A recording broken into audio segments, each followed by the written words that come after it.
We came up with this day, September 30th, because it's a very important day in terms of worker poetry. It's the anniversary of the death of Chinese worker poet Zhu Liji.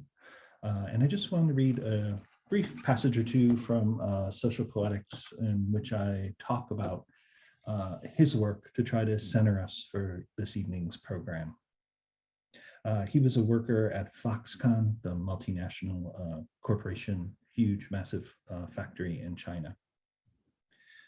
Foxconn tried to argue that the record number of suicides of its workers was unrelated to its management style, working conditions, or wage policies, or to its practice of crushing the dreams of its young workers.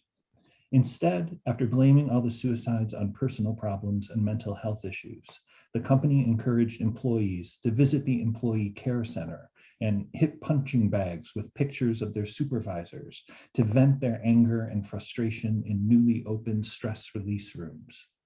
They also brought in monks to try to release the souls of the suicide victims. After the monks departed, the number of suicides increased. In the company's most vulgar gesture, Foxconn began to install 3 million square meters of safety nets between dormitory buildings to prevent employees from killing themselves by jumping off the rooftop. Foxconn CEO Terry Gu, known more to many as the king of outsourcing, dubbed the nets, quote, nets with a loving heart. Foxconn's best efforts to reduce the rate of worker suicides failed. Zhu Liji was just one of the workers who somehow avoided these nets with a loving heart when he leaped to his death on September 30th, 2014. He too was a poet. Prior to his suicide, he wrote stanzas and poems with lines like these from his poem, I Fall Asleep Just Standing Like That, which illustrates the effects of contemporary capitalism on today's working class. And here's from his poem.